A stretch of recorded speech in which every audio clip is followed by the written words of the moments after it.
In 1982, a California Highway Patrol officer pulled a young woman over for speeding. He bullied her into sex and then killed her. He then used a decade of police experience to try to cover up his crime and convince local investigators of his innocence. But would he get away with it?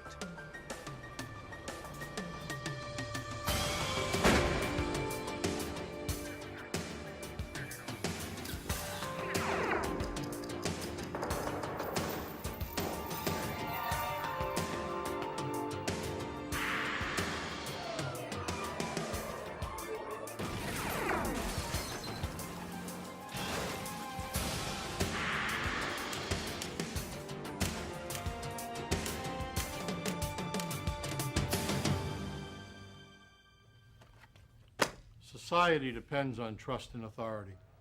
It's a system that works. And because it works, we hardly think about it. A uniformed officer demands respect, and we willingly comply. But what if that trust were betrayed? What if a police officer abuses his authority? George Gwaltney was one such cop. The popular and decorated California Highway Patrol officer committed the ultimate violation. He murdered. I'm Jim Kallstrom, former director of the FBI's New York office. When good cops go bad, the full power of law enforcement rallies to repair the damage, rebuild the trust, and deliver justice. The Gwaltney case taxed the resources of both state police and the FBI. He was a cunning adversary, trained in crime solving, and he knew how to cover his tracks. 23-year-old Robin Bishop had left her home in Las Vegas to visit a friend in Los Angeles. Robin had hopes of becoming an actress. Her friend convinced her that if she was serious about acting, she had to move to LA. Okay, let's see. Robin headed back to Vegas to pack up and make the move. She was excited about her future. In Barstow, California, she stopped to call her mother and get a sandwich. Returning to her car, she fell into the gaze of a predator, California Highway Patrolman George Gwaltney. Though he was a highly respected officer and member of the community, Gwaltney had a secret history of stopping women for speeding and then soliciting them for sex in exchange for getting out of a ticket. The night of January 11th, 1982 was no different. He quickly memorized the make and model of her car. He also noticed the Nevada license plate.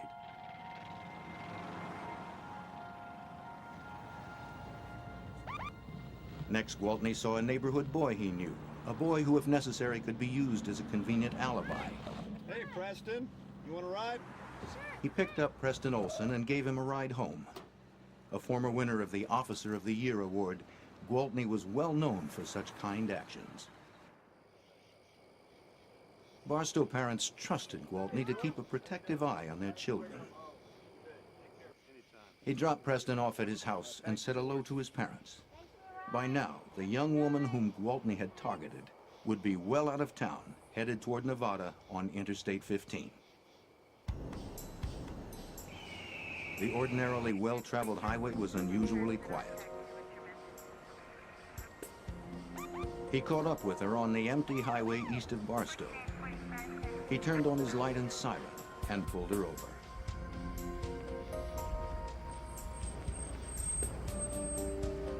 Robin Bishop had a string of tickets for speeding. She had in fact just finished a year of probation and had been given a warning that another ticket would cost her her license. Robin knew that a car and a driver's license would be essential for an aspiring actress in Los Angeles. Okay, man. Do you have any idea how fast you were going? Pretty bad. Just a little bit too fast. I'm gonna have to ask for your license, man.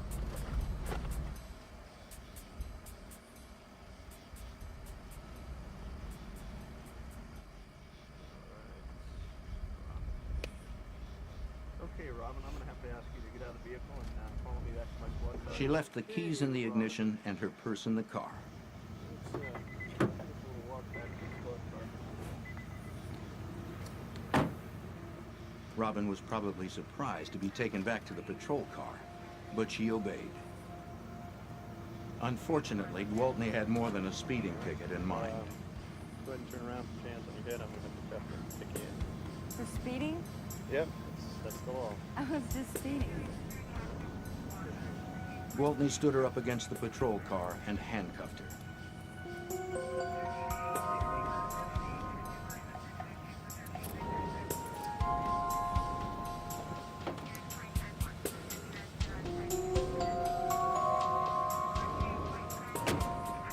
As he put her into his back seat, she must have been scared and confused.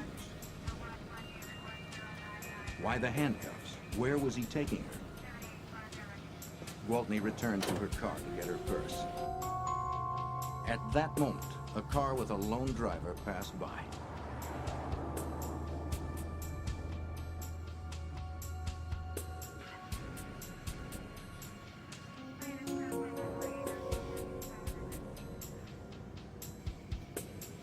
Gwaltney retrieved the purse, returned to his car, and pulled away, leaving her car abandoned on the interstate shoulder.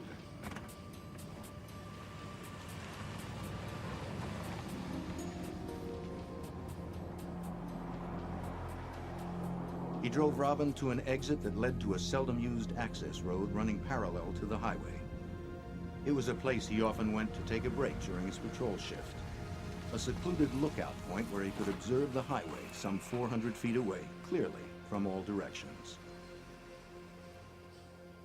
There, holding the threat of jail or loss of license over her, Gwaltney raped Robin Bishop.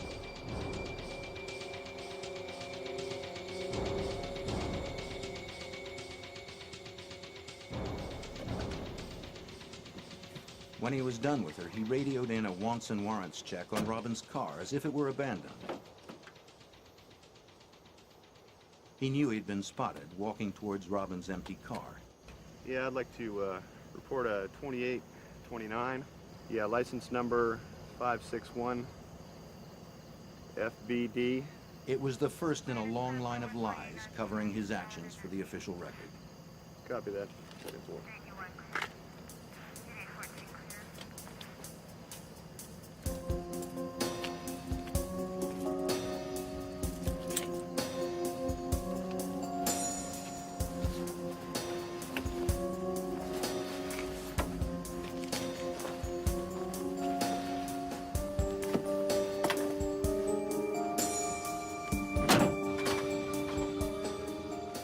He drove her down the parallel access road to a point where Robin could walk back to her car. He removed the cuffs and let her out of the car. Things were working out for Gwaltney. He'd gotten what he was after and was simply going to let her go. But as she sat on the ground to put on her boots, something happened. Perhaps anger replaced fear now that she was released. Perhaps she threatened him with exposure. Her brother was a prosecutor in Nevada. Regardless, it would be her word against his. But then, as he stood next to his vehicle, he was suddenly caught in the spotlight of a passing deputy sheriff's car. The deputy may well have noticed Gwaltney's patrol car from the highway nearby. Gwaltney could not know whether he had been recognized. Suddenly, Robin's threats became more real. How could he explain being out there on the access road?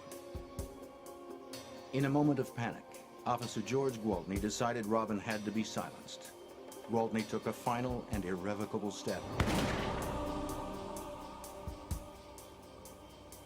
Now, there was no way to distance himself from the dead girl. Frantic, he devised a way out. He called the dispatcher and reported finding a dead body, a possible suicide. Knowing he had only moments before other officers would arrive at the scene, he searched under her head for the bullet that had killed her. As evidence, the bullet had the power to destroy him, but there was no exit wound.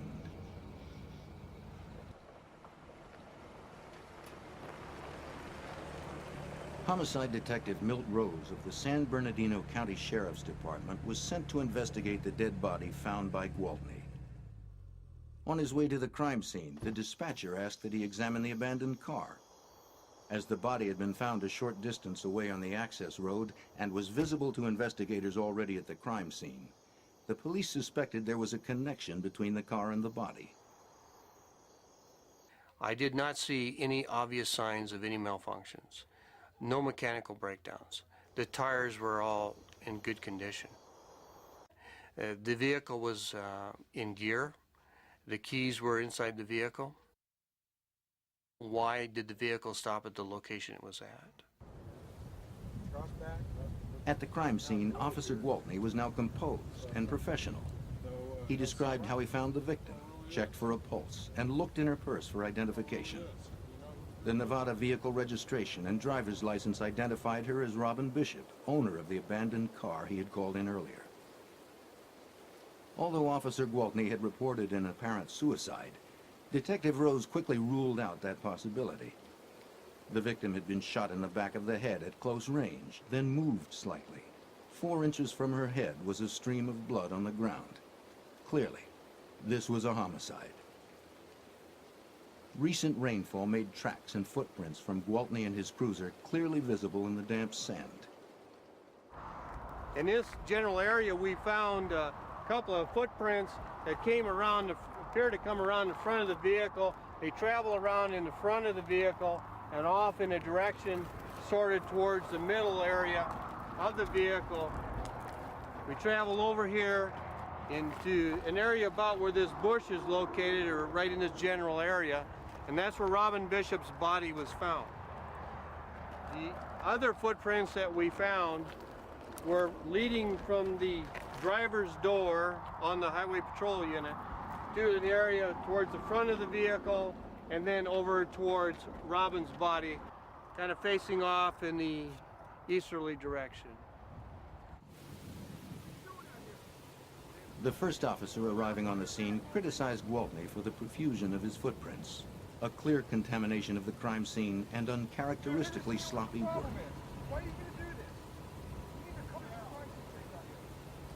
Further examination, I noticed what appeared to be marks on her wrist.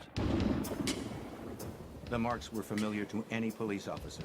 2 thin marks across the top of her wrist and 1 across the bottom, typical of those made by handcuffs. Then, when Detective Rose examined the contents of the victim's purse, he could find no signs of robbery, but the vehicle registration and driver's license were lying on top of the purse's contents, as if they'd been shown to someone and quickly thrown back into the purse. It indicated to me that we needed to take a look at some type of vehicle stop where somebody in some type of position of authority possibly stopped this car. To Rose, the evidence pointed to the involvement of a police officer or someone posing as one. Every investigator at the crime scene was either a friend or a colleague of Officer Gwaltney. That he might be connected with the crime was not even considered at this point. An autopsy was performed. The results confirmed that the body had been moved slightly after being shot, and that the bruises were in fact made by handcuffs. The fatal bullet was found lodged in Robin's jaw. Though it was the caliber of a standard police service revolver, the brand was not the standard ammunition. The autopsy also showed that she had had sex within 24 hours of her death, but there were none of the normal physical signs of a forcible rape. The first thing we needed to do was to eliminate people that had been to the scene or could have been in the area. Other highway patrol officers, other deputies, whoever was in that particular area around that time frame. We needed to start with Officer Gwaltney to begin with, because Officer Gwaltney was a person who found the body. Gwaltney's survival depended on staying one step ahead of the investigation. When he finished his shift that night, he struggled to remove the gun barrel from the murder weapon. It was the one piece of hard evidence that could conclusively implicate him in the crime. Gwaltney knew his gun barrel left identifiable markings on the bullet that killed Robin Bishop. The next morning, he went to a local gun shop to order a new barrel, which would confuse a ballistics test. But the barrel was not in stock and had to be ordered. Then he took his uniform to the dry cleaner and his holster to the repair shop for re-dyeing and restitching. All that remained was to stall for time until the gun barrel arrived.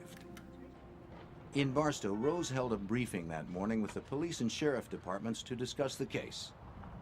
He asked all officers on duty the night before to turn in their weapons so that ballistics tests could eliminate them as possible suspects in the crime.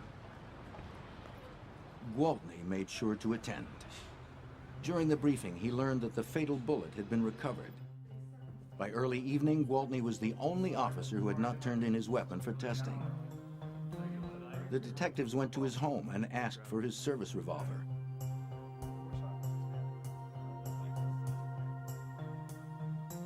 He returned moments later with the wrong gun, his off-duty weapon. George, this isn't your service revolver, and that's what we need. The captain sent him back for his service revolver, but he returned empty-handed. You aren't going to believe this, but it's been stolen. What do you mean stolen? Well, there's George. been some burglaries in the He neighborhood. claimed that his house must have been burglarized. The gun was missing.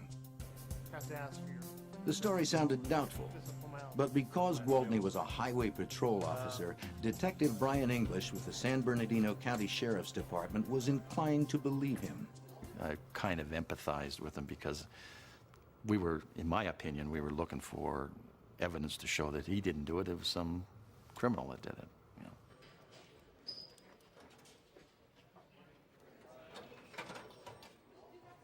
know. Gwaltney agreed to come to headquarters for questioning. But first, the detectives searched his locker for the missing weapon. They found nothing. Then we sat down and we started talking with Officer Gwaltney.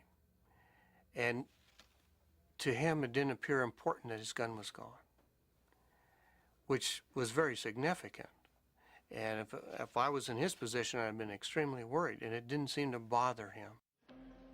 By now, it was almost 2 days after the crime. The missing weapon and Gwaltney's odd behavior made it impossible to deny the obvious. Gwaltney was advised of his constitutional rights.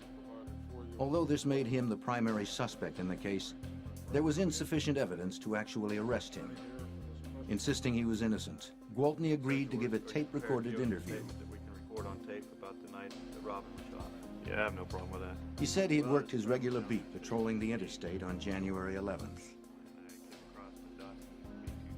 After his dinner break, he had picked up a young boy he knew, Preston Olson, whom he had seen walking home alone. After dropping Preston off at his house, he was by 8:50 p.m. back on the interstate. About 9:15, he found the abandoned car, ran a stolen vehicle check, then turned onto the access road. Seeing a pale shape, he had pulled over. It was the body of the victim, Robin Bishop. He was not reacting normally for a person who had been accused of committing this kind of a crime. Had it been me, I would not be talking to them. I'd tell them to prove it. I'd be very irate. I'd be very upset. Officer Gwaltney had repeatedly insisted on taking a lie detector test. He reiterated his statement and then answered a series of critical questions, including the direct question, had he killed Robin Bishop? No. The examiner could find no sign of deception in the polygraph exam. Gwaltney had just crossed another hurdle in his cover-up. We transported George from the Barstow station back down to San Bernardino for the questioning. At that time, George gave his consent to go ahead and search his house. Sheriff's deputies investigated Gwaltney's claim that his house must have been burglarized, but they could find no sign of forced entry. The homicide detectives then began their work. At dawn, they found the frame of a Smith & Wesson Model 19 .357 Magnum revolver inside Gwaltney's truck. The frame was badly damaged with tool marks. It appeared to have been dismantled by someone who had no knowledge of how to take it apart. The barrel, which would have been used for a ballistics comparison, was gone. Therefore, there's no ballistics match could be done. The gun frame was registered to George Michael Gwaltney. To the detectives, it had been dismantled for only one purpose. Gwaltney was placed under arrest. But the evidence was still only circumstantial. a link between the revolver and the tools used to dismantle it had to be found. The detectives returned to Gwaltney's home for another search. Evidence was collected. Gripping-type tools and a pipe vise found behind the garage that showed fresh signs of metal transfer. In the bedroom closet, detectives found 5 boxes of bullets bearing the CHP insignia. In the boxes among the standard police rounds, they found 27 bullets of another brand. 357 caliber 158 grain soft points made by Remington Arms, the same kind of bullet that killed Robin Bishop.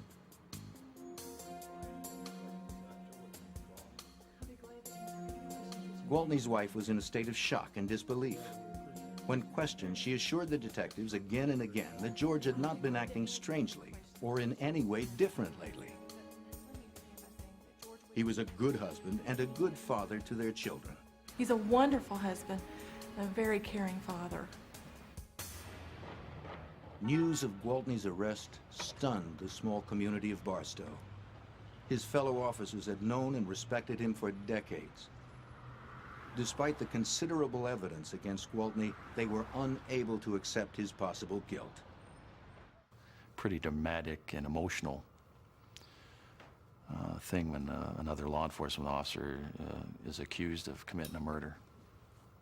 Most of the people knew George, and they could not believe that George Gwaltney could have done something so bad. I recall a couple of the officers that were close friends of his were in tears when I was interviewing them because they didn't want to believe that George could do this. Even the investigators struggled to come to grips with the conclusion they had been forced to draw. My feeling was, he didn't do it. He couldn't do it. He's a highway patrolman. But the evidence continued to mount. Semen was found in the backseat of Gwaltney's cruiser and in Robin's jeans. A critical report was filed by Sheriff's Deputy Roger Kaufman, who had been out of town the days following the crime and had only just learned of Gwaltney's arrest. He described driving by the exact crime scene area about the time of the murder. From the interstate, he spotted a car's parking lights on the little-used access road. Shining his spotlight on the car, he saw an officer standing by it, but was driving too fast to identify him. Barely minutes later, he heard a very upset Gwaltney calling in a possible suicide on the radio. He'd been surprised to hear Gwaltney, a man known for his unshakable presence, sounding so agitated, but had not given the incident any thought until he learned of the arrest. As the investigation progressed, it became apparent that Gwaltney had used his knowledge of investigative procedure to thwart detectives' efforts to collect evidence against him. His uniform had been dry cleaned, his holster re-dyed and re-stitched, allegedly for an upcoming inspection. Any evidence of blood or tissue transferred from the gun had been destroyed. His footprints had altered the crime scene. When detectives questioned the owners of gun stores in the area, on the theory Gwaltney would have tried to buy a replacement barrel for his service revolver, none could recall him being in their stores. After several months of an internal investigation, Gwaltney was fired from the California Highway Patrol. Okay, bye. Now convinced that he had committed the worst imaginable crime, detectives were still unable to prove Gwaltney was lying. His wife and friends still solidly supported him. 9 months later, the trial began, with prosecutor Betty Kennedy confident that the considerable evidence, though mostly circumstantial, was strong enough to result in a quick conviction. In his opening statement, defense attorney George Porter told the jury that George Michael Gwaltney was the victim of a frame-up, possibly by someone in his own department. Someone stopped Miss Bishop, as he would show, but it was not George Gwaltney. The defense produced a key witness, railroad worker Dennis Gubler, who testified that he had passed Robin Bishop's empty car on the highway shoulder that night. A light-colored car was parked 50 feet behind it. Gubler described to the jury a man carrying a flashlight who was approaching Bishop's car. His description, however, seemed to eliminate Gwaltney as the man he saw. Other suspects, Porter contended, must be considered. The prosecution constructed a precise and elaborate timeline for the jury, from Robin's final phone call to her mother in Barstow to Gwaltney's radio call reporting the discovery of her body. The timeline included all of Gwaltney's known actions and time for the murder as well. The prosecution believed its case was bulletproof. Travel times, the pickup of the Olsen boy, the deputy's sighting, the radio calls, everything. But Gwaltney's attorney countered by producing dozens of witnesses, CHP colleagues and personal friends who testified to his impeccable character and record. He used the timeline itself to cast doubt on the series of events. Could Gwaltney possibly have had enough time, barely 20 minutes, to do all he was accused of? The defense easily challenged the scientific analysis of the semen samples from the car and the victim. The technology for using DNA in the courtroom was still 6 years in the future. In addition, Porter was able to cast doubt on the prosecution's inconclusive tool mark analysis of the gun frame and tools taken from Gwaltney's vehicle and residence. Nevertheless, the prosecution believed the bullet evidence and the dismantled gun frame would be enough to convince the jury. The strongest evidence that we had in the particular case was the frame of the gun. How can you explain the frame?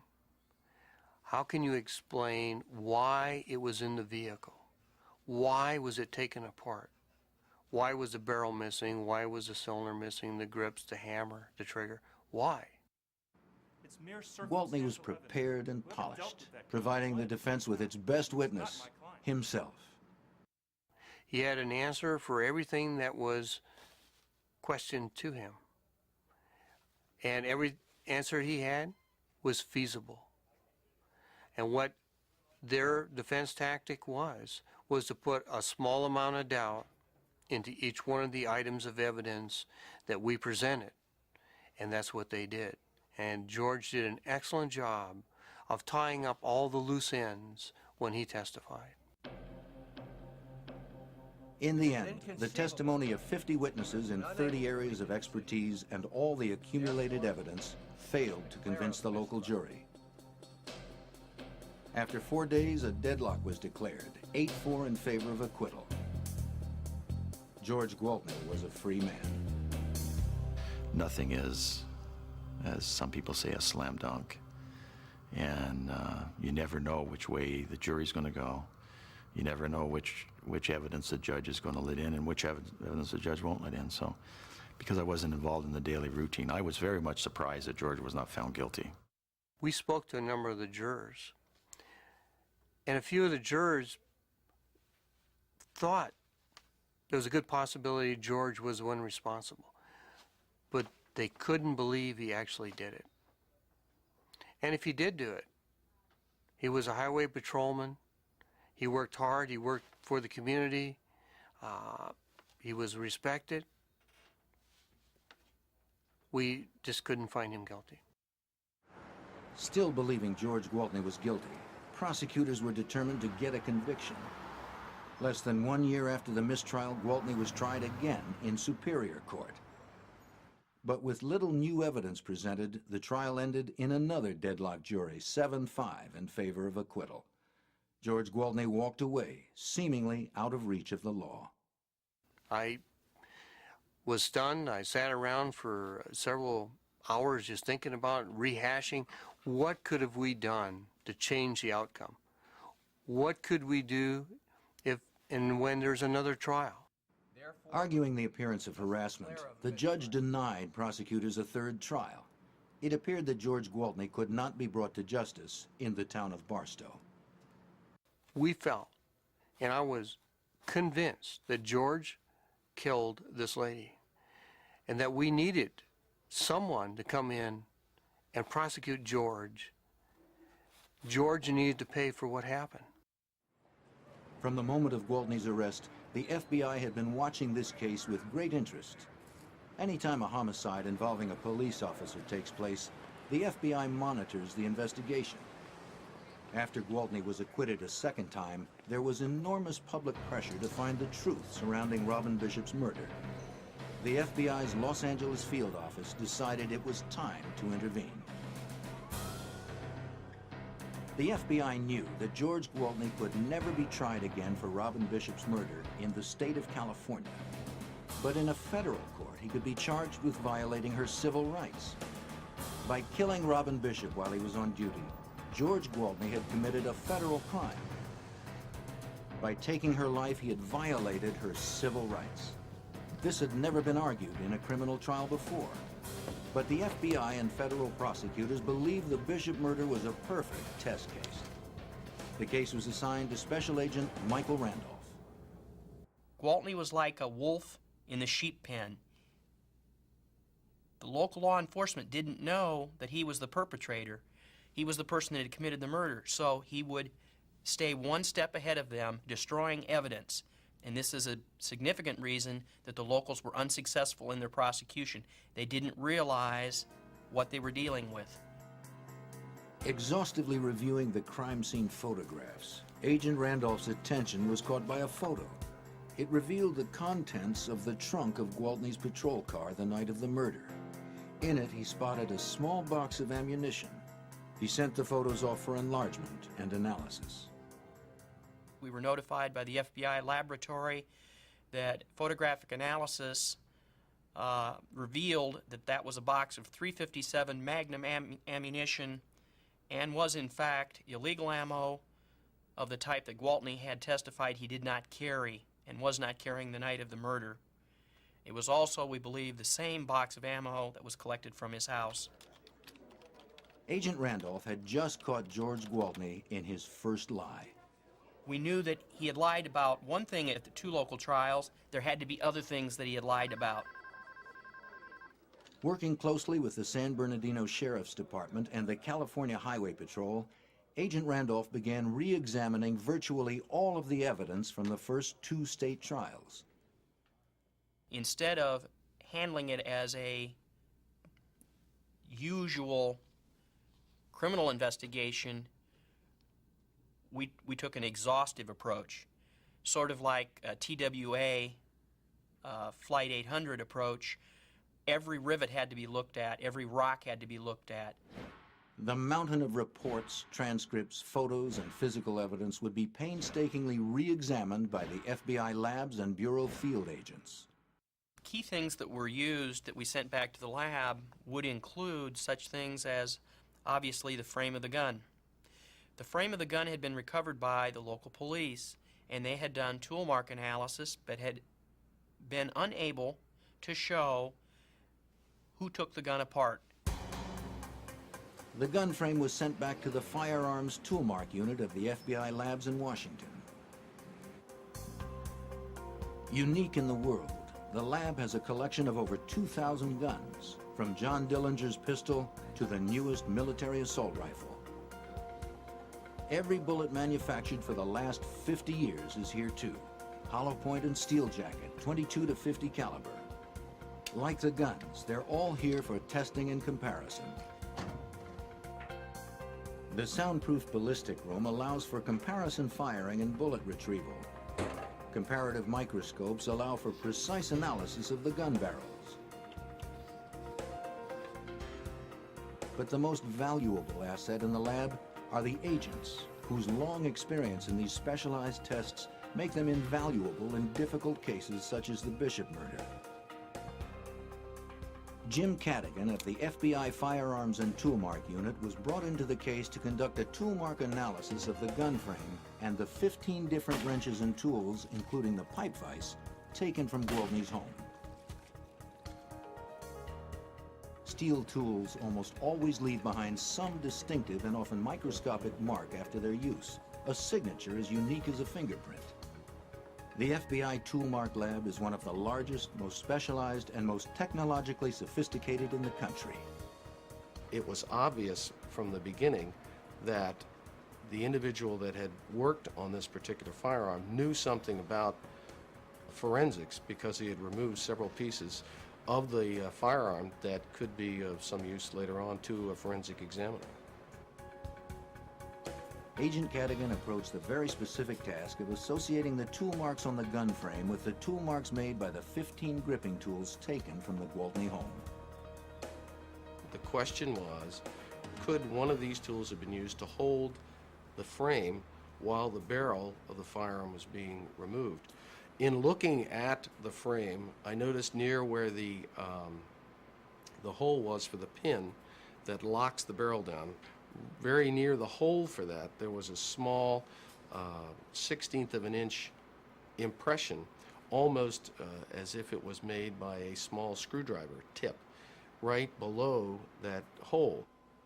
This tiny mark matched a small imperfection in one of Gwaltney's tools. In looking at the tools that were submitted from Gwaltney, I noticed that one of those tools, a pipe wrench, had a broken tooth, and the tooth was broken off in the middle, and then there was a small island of metal left on the tooth, and that looked very similar to the mark that was on the frame. So using that as a pivot point, I started making impressions with that tool and comparing those impressions under a microscope, the tool marks, with the impressions that were on the frame, and was able to come to a conclusion that that particular tool was used to the exclusion of any other tool to make the marks that were found on the frame. In addition to the tool marks testing, the FBI lab conducted extensive testing on the particular bullets found in the Gwaltney home. The lack of a barrel on Gwaltney's gun made a ballistics test impossible, a problem that had hurt the prosecution in the state trials. So the FBI lab devised a test that had never before been used forensically, a radical new use of nuclear technology in forensic science. When a manufacturer of lead like Remington Arms makes a batch of lead, they throw things in much as you would when you're making meatloaf. That makes each batch of lead unique. We then took over 200 rounds that the locals had collected when they did their investigation of George Michael Gwaltney. We submitted those to the lab.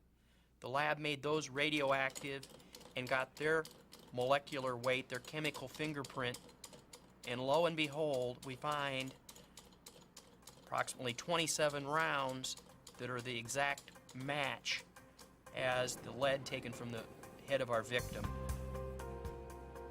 The samples in the reactor absorb neutrons and become radioactive. This radioactivity is measured and gives a precise reading of the chemical elements in the lead from the bullet, an atomic fingerprint. The radioactive tests were indisputable. Each of the 27 bullets found in Gwaltney's closet, bullets he had sworn under oath he did not own, had come from the same batch of lead as the bullet that killed Robin Bishop. The FBI lab worked to establish a definite match between Gwaltney's gun frame and his pipe wrench, and between the fatal bullet and the bullets found in his home. Additionally, Agent Randolph constructed psychological portraits of not only George Gwaltney, but Robin Bishop. It was important that the federal jury perceive her as a genuine victim.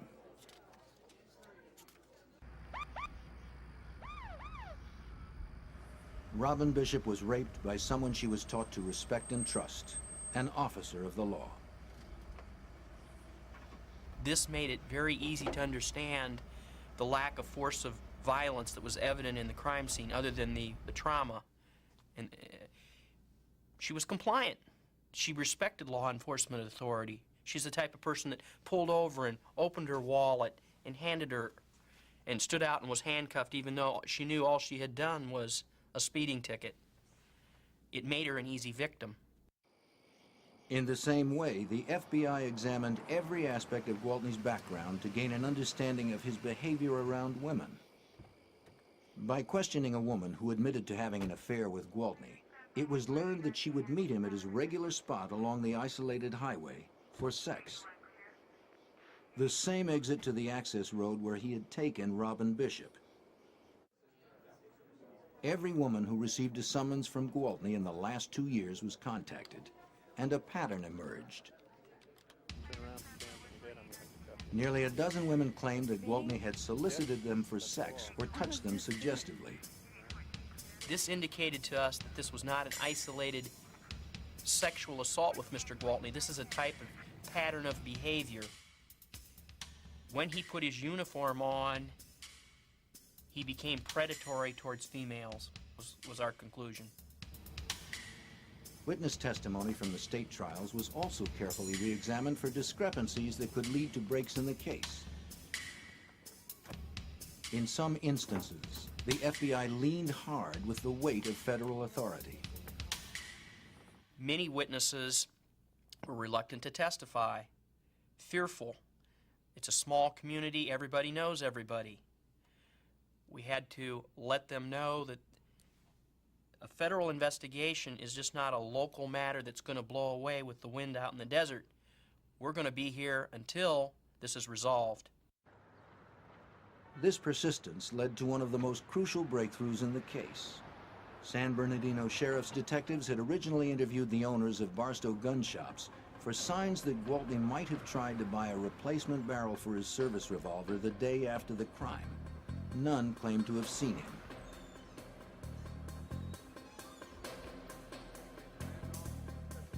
One of those interviewed was a Mr. William Addington, owner of the Powderhorn Gun Shop. He had denied during both state trial investigations that George Gwaltney had been in his shop the day after the murder. But printouts from the shop's phone bills caught Addington in a lie. And we found toll records that show the day after the homicide, late in the afternoon, after the briefing that Gwaltney had attended, Mr. Addington had made a phone call up to this gun shop in Sacramento attempting to order a barrel for the type of weapon that Mr. Gwaltney carried that was now missing the barrel. Now confronted by the FBI with this evidence, Addington admitted that Gwaltney had been in his store trying to buy a barrel for his revolver the day after Robin Bishop's murder. Addington had previously lied to state investigators in an effort to avoid getting involved. Fearing that lying to the FBI was a felony, Addington broke down. Reviewing the timeline of events, the FBI found that Gwaltney had created a false alibi to cover his visit to the gun shop and shoe repair shop where he'd had his holster cleaned and dyed, claiming to be on duty at the time. Gwaltney's story was falling apart. But the most important part of the timeline that the FBI reviewed was the pickup and delivery of the neighborhood boy Preston Olson. The problem with that story was nobody had ever sat down with Preston Olson. He testified at 2 trials, and he verified what Gwaltney said. But as the FBI went over the events with Preston and his mother, minute by minute, they realized that Officer Gwaltney had actually left the boy's house a half hour earlier than his original testimony. Preston never owned a watch and had never timed it, and nobody had ever done a timeline analysis with him. This new information and the resulting revision of the timeline was one of the most important developments in the FBI's case. We didn't stop for anything. There was no traffic whatsoever. He can't change his story. He's locked himself in on 2 local trials to the local timeline. So the timeline was very significant. It gives him a half hour he has no explanation for. With a revised timeline, Officer Gwaltney now had ample time, 20 to 40 minutes, to stop Bishop, handcuff her, force her to have sex with him, then shoot her. Gwaltney knows she's got out-of-state plates. She's an attractive young blonde woman. He zips up the road, takes him a couple minutes, and then gives chase. Finally, Dr. Edward Blake of Forensic Science Associates was contacted to re-examine the semen evidence from the first 2 trials. Prior to the use of DNA in criminal trials, the use of semen as evidence was problematic. But the FBI felt there might still be a way to use what they had. Gwaltney had had a vasectomy and had it reversed. Was there any way this information could be used in the identification and matching of his semen with the crime scene specimens? Federal prosecutors asked Dr. Blake, a forensic serologist, if there were any new scientific developments that might help the investigation. He said, well, I mean, science does progress over time, does it not, Dr. Blake? I mean, maybe there's something, and would you be willing to just look into the matter? And I said, well, I happen to know some people that are involved in fertility work, And one of the elements that's involved in this case is the idea that Mr. Gwaltney had had a vasectomy and had it reversed. Dr. Blake learned from colleagues at the University of California that a vasectomy reversal can sometimes cause the production of anti-sperm antibodies. The body reacts to sperm seeping into the bloodstream as if it were invading germs. The phenomenon is highly unusual and could conceivably be used as a marker in seminal fluid. He sent samples from Gwaltney to the University of California lab. We found that not only do those fluids contain the anti-sperm antibodies, the antibodies were there at very, very high levels. And that provided the incentive to then explore the evidence itself. Dr. Blake learned of a new test used in fertility studies. It was called the immunobead assay test and could determine the presence of anti-sperm antibodies in the crime scene samples. Because this kind of evidence had never been used in court before, Dr. Blake videotaped the test to show the jury in the federal trial. Ultimately, extracts that were prepared from a pair of genes that were on Robin Bishop's body, samples that were taken from the Highway Patrol car seat were prepared, and these samples were tested for the presence of these anti-sperm antibodies. And in both of those samples, the anti-sperm antibodies were found. During the 6-month FBI investigation, all of the re-examined evidence and all of the new witness testimony led to one bedrock certainty for the special agents working on the case. We know we've got the right guy, and we're going to get him. George Gwaltney was going back to court. George Michael Gwaltney was indicted by a federal grand jury for violating the civil rights of Robin Bishop and arrested. He was the first California law officer to be charged under the federal civil rights statute. Once again, he pleaded not guilty. But for the first time since the ordeal began, Robin Bishop's parents had hopes for a different outcome. This time, George Gwaltney faced a federal court and the FBI. It was clear from the beginning that the federal trial would not be a repeat of the first two trials. The federal trial began on January 17, 1984, in the U.S. District Court in Los Angeles. George Gwaltney was represented by public defender Carol Douglas, who chose not to have his client testify. He knew George Gwaltney was in serious trouble. And then he subsequently murdered her. Gwaltney knew that we were breaking his alibis, breaking his stories, and that he was going to have to concoct a new story. He had painted himself into a corner, and we were going to use his brush to paint him into a jail cell. This is a frame-up. As the trial progressed, the FBI punched a hole in every strong point of Gwaltney's earlier defense. The prosecution told the jury that Gwaltney had marked Robin Bishop as prey the first time he saw her in the fast food restaurant. With the testimony of the other women he had abused, Gwaltney's Officer of the Year image crumbled. After dropping Preston Olson at home, he pulled Bishop over and ordered her into his patrol car. The new testimony now gave him plenty of time. Following an established pattern, he drove to a familiar secluded spot and forced her into a sexual bargain, corroborated by the semen stain on the back seat of his new patrol car. As she sat struggling to put her boots back on, the blinding spotlight of Deputy Kaufman's patrol car hit Gwaltney, placing Gwaltney on the access road with Robin Bishop away from her car. Having no idea of who had seen him or what they had seen, he panicked and killed Robin Bishop. Then he breathlessly called the dispatcher with a possible suicide. The autopsy and the crime scene photos showed that he had not moved her head to check for a pulse. The movement was too great. He was desperately searching for the bullet that killed her, one in a series of actions in which he tried to cover up his crime. That night, Gwaltney roughly removed the barrel from the murder weapon which left the microscopic tool-marked fingerprints that matched the gun frame with Gwaltney's tools. But perhaps most damning in the courtroom was the controversial immunobead assay test. Videotape of tested samples from Robin's jeans and the car seat show the tiny beads attaching themselves to the sperm. What you can see in these videotapes for the appropriate specimens, that is, specimens that contain the anti-sperm antibody, is the final stage of the analysis. Live sperm were shown swimming through the medium with the beads attached, indicating that the antibodies were present in both specimens. Dr. Blake was allowed by the judge only to indicate percentage results of his testing. He testified that Gwaltney's blood type put him in 12% of the population.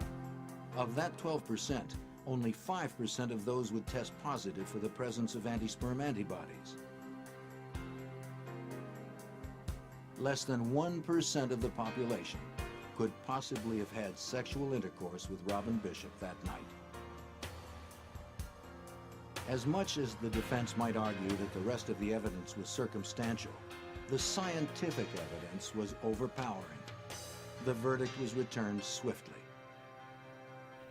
When the jury walked in, they would not look at Gwaltney, and it was very clear that they had a guilty verdict. As far as I was concerned, I was pleased and that George had to suffer the consequences of his action, and that Robin Bishop's death didn't go uninvestigated. It was, it's a case you'll never forget. You took advantage of a vulnerable person. The judge gave George Gwaltney the stiffest possible sentence, a maximum federal prison term of 90 years and a minimum term of 30 years before becoming eligible for parole. Mr. Gwaltney, you have 12 years betrayed later, your badge. George Gwaltney died in prison of a heart attack. To the end, he claimed he was innocent and had been the victim of a frame-up.